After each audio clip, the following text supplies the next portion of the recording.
Hai, Assalamualaikum warahmatullahi wabarakatuh. Perkenalkan nama saya Robi Ahladawiyah dengan NIM 2019 030233. Saya sebagai mahasiswa Esa Unggul jurusan Ilmu Gizi. Sebelumnya terima kasih kepada Ibu Khairiska Citra Palupi SGZ MSc sebagai dosen pembimbing atau mata kuliah dari penilaian status gizi. Sebelumnya saya akan pantun terlebih dahulu. Guru kerja terus antar siswa, guru yang kuat cintanya hangat. Selamat belajar mahasiswa, semoga kita selalu semangat. Di sini saya akan mempresentasikan sebuah video UTS mengenai penilaian status gizi dan penilaian status gizi di Posyandu beserta hasil lab pasien penderita gagal ginjal kronis dan diabetes mellitus. Penilaian status gizi adalah keadaan tubuh yang dapat dinilai sebagai akibat konsumsi makanan dan penggunaan zat-zat gizi lainnya. Penilaian status gizi seperti antropometri, biokimia, dan klinis adalah penilaian status gizi yang dilakukan secara langsung. Yang pertama, penilaian antropometri, yang mana ukuran dimensi tubuh manusia sebagai metode yang menentukan status gizi.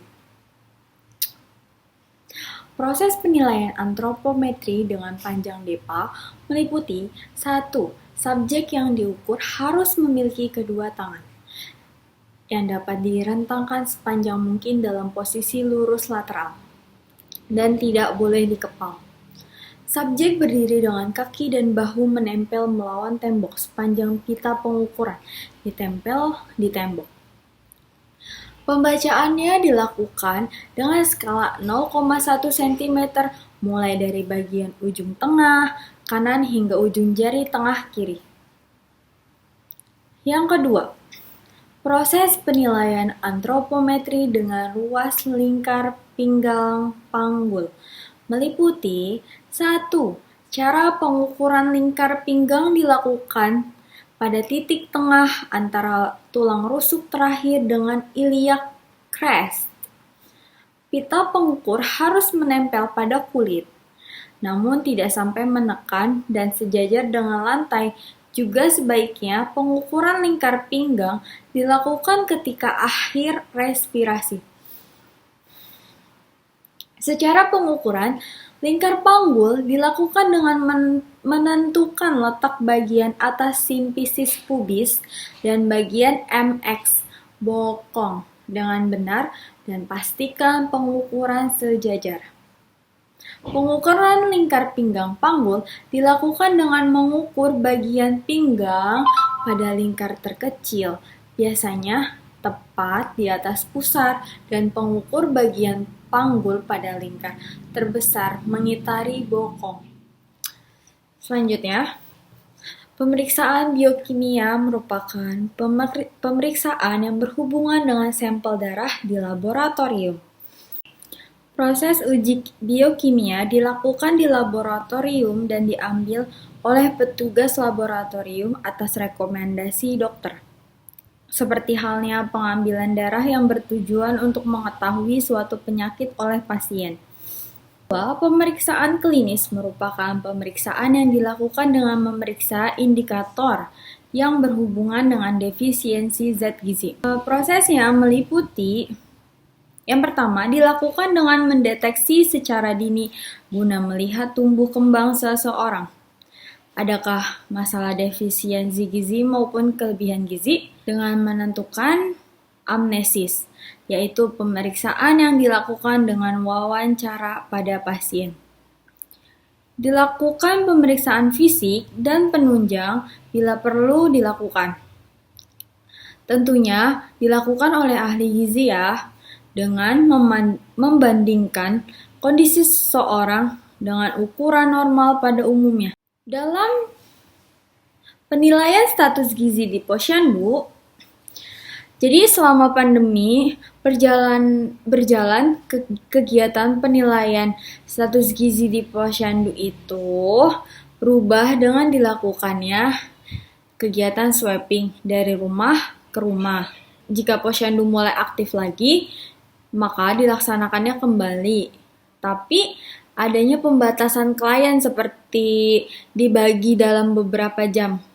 Saya melakukan survei dan wawancara dari keempat posyandu terdekat, yaitu Posyandu Merak, Posyandu Nuri, Posyandu Kemuning 1, dan Posyandu Garuda. Selama saya wawancara di sana, data hasil wawancara kader dari ketiga posyandu tersebut, dari Posyandu Merak, Posyandu Garuda, dan Posyandu Kemuning 1, terhadap penilaian status gizi pada bayi dan balita memiliki kesamaan dalam penilaian yang meliputi pencatatan, penimbangan berat badan dengan alat Dacin, dengan tujuan melihat status gizi anak kurang atau berlebih ya. Terus pengukuran tinggi badan.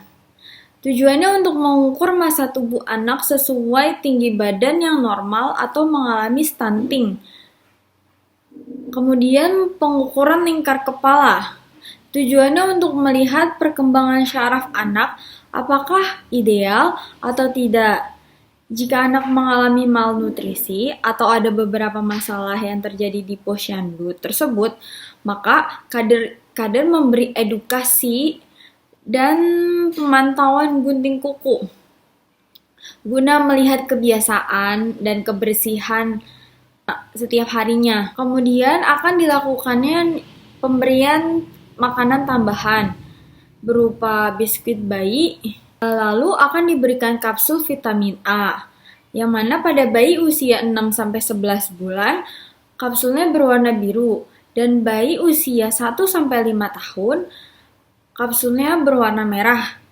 Jika mengalami kondisi yang lainnya itu biasanya kader memberi rujukan ke puskesmas. Dari data hasil wawancara kader dari kedua posyandu, yaitu Posyandu Nuri dan Posyandu Kemuning, terhadap penilaian status gizi pada lansia memiliki kesamaan dalam penilaiannya, yaitu dimulai dari pencatatan, penimbangan berat badan, pengukuran panjang depa, pengukuran lingkar kepala, pengukuran lingkar perut, dan pemeriksaan tensi darah, nadi, gula darah, dan pemeriksaan asam urat.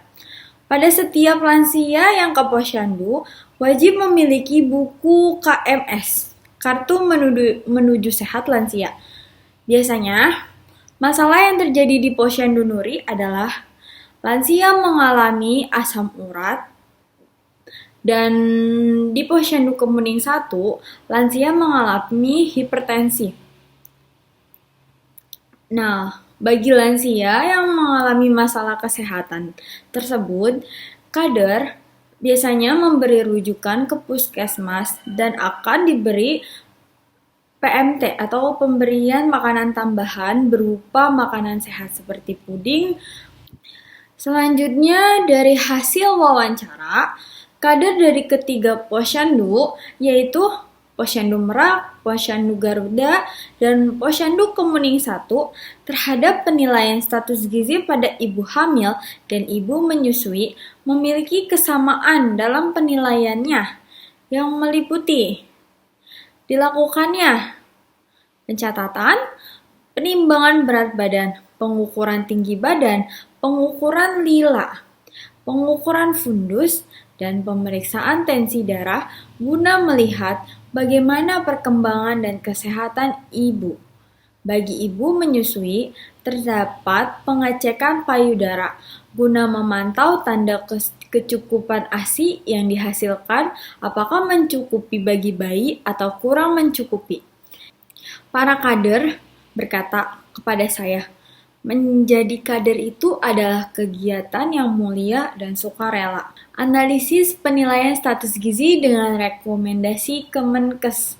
Melakukan penimbangan, melakukan pengukuran tinggi badan, pengukuran lingkar kepala pada bayi mulai dari 0-3 tahun, dan melihat apakah ada keluhan pada bayi atau adakah pemberian kapsul vitamin A, dan bagaimana pemberian ASI eksklusif pada anak. Dan jika terdapat masalah, kader memberikan edukasi maupun nasihat kepada sang ibu mengenai anjuran pemberian makan yang baik tanpa menyalahkan ibu.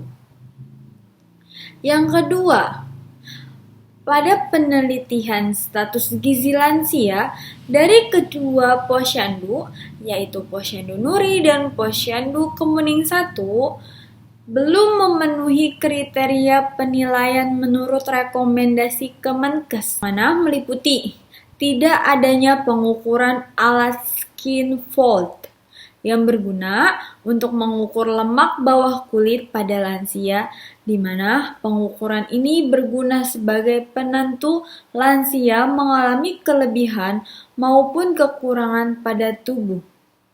Juga belum adanya alat pengukur tinggi lutut, yaitu kaliper, yang berguna untuk mengukur lansia yang tidak dapat berdiri tegak. Penilaian status gizi pada ibu hamil dan ibu menyusui telah memenuhi kriteria penilaian menurut rekomendasi Kemenkes yang meliputi pencatatan, melakukan penimbangan berat badan, melakukan pengukuran tinggi badan, melakukan pengukuran lingkar lengan bagian atas, pengukuran lingkar pinggang dan panggul, serta fundus dan juga pemeriksaan tensi darah terhadap ibu hamil, serta pemberian kapsul penambah darah jika ibu mengalami kekurangan zat besi, dan memantau kecukupan ASI pada ibu, serta memberi edukasi terhadap menjaga kehamilan guna mengurangi angka stunting pada anak. Selanjutnya, inovasi guna mengoptimalkan proses penilaian status gizi oleh kader. Menurut saya, inovasi atau pengembangan baru yang dapat bisa dilakukan di setiap posyandu atau di keempat posyandu tersebut, yaitu adanya e-posyandu atau elektronik posyandu, berupa sebuah aplikasi yang dapat menunjang dan diakses semua kalangan guna memantau tumbuh kembang kelompok umur yang terdaftar di keempat posyandu, sehingga minimnya miskomunikasi informasi di antara kader dan klien dan masalah dapat terdeteksi dengan segera. Kedua, terkait masyarakat yang kadang-kadang menyepelekan fasilitas di posyandu. Dengan begitu, kader-kader posyandu harus memiliki semangat yang tinggi untuk mengedukasi bahwa kesempatan pemeriksaan di posyandu sangat bermanfaat bagi ibu dan anak, seperti tumbuh kembang anak dan juga bagi lansia. Yang ketiga, inovasi baru yang jarang terpikirkan di kalangan kader dan masyarakat adalah adanya pijat bayi, guna menarik perhatian masyarakat agar semakin banyak yang ke posyandu untuk memeriksakan kesehatannya. Tentunya harus dengan pelatihan kader. Data hasil laboratorium pasien diabetes dan penyakit gagal ginjal kronis bernama Nyonya Camun, dengan hasil hemoglobinnya senyawa kimia kompleks yang terdapat dalam darah, dengan hasil menyebutkan 12,5 gram per desiliter, ditandai normal, berfungsi dengan baik dalam pertukaran O2 dan CO2 di dalam jaringan tubuh. Hematokrit ialah presentase sel darah merah ditunjukkan 37,4%, yang artinya normal, berfungsi dengan baik dalam membawa oksigen ke seluruh sel-sel tubuh.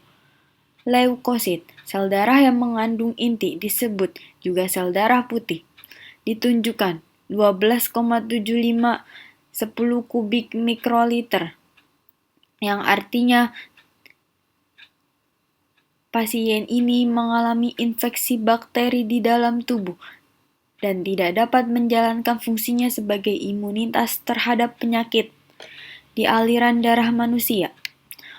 Trombosit ialah bagian terkecil dari unsur seluler, sumsum tulang, dan sangat penting peranannya dalam hemostatis. Hasil menyebutkan normal 196/10 kubik mikroliter. Artinya berperan baik dalam proses pembentukan darah. Glukosa darah adalah tingkat glukosa yang berada di dalam darah.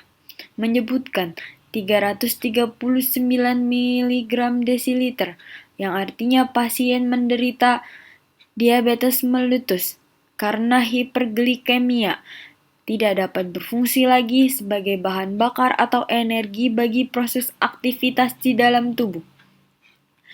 Ureum merupakan zat sisa dari pemecahan protein dan asam amino di dalam hati, yang tentunya harus dibuang. Hasil ureum menyebutkan 25 mg per desiliter, artinya normal, berfungsi dengan baik sebagai pengeluaran zat sisa protein dan amino. Kreatinin merupakan zat limbah dalam darah yang diproduksi oleh jaringan otot. Hasil pemeriksaan tinggi 3,1 mg per desiliter menjadi tanda adanya kerusakan pada ginjal. Artinya tidak lagi berfungsi sebagai pengatur jumlah darah di dalam ginjal. EGFR adalah bagian dari sel terletak di permukaan. Hasil menunjukkan normal 15,74 yang berfungsi dengan baik sebagai reseptor penerima protein, juga mengatur tumbuh kembang sel. Terima kasih atas perhatiannya. Kurang lebihnya saya memohon maaf. Wassalamualaikum warahmatullahi wabarakatuh. Kesimpulan yang dapat kita ambil dari penilaian status gizi pada presentasi kali ini adalah penilaian status gizi amat sangat bermanfaat bagi masyarakat sekitar. Peran pentingnya posyandu dan puskesmas terhadap kesehatan tubuh dan pentingnya edukasi seputar gizi yang seimbang akan berdampak kebaikan bagi kita semua. Tentunya kader dan masyarakat atas apa yang telah pemerintah lakukan dalam pelayanan kesehatan. Sungguh amat disayangkan apabila kita tidak memilih untuk memeriksakan diri ke posyandu. Untuk itu, periksakan diri kita ke posyandu. Salam sehat untuk kita semua.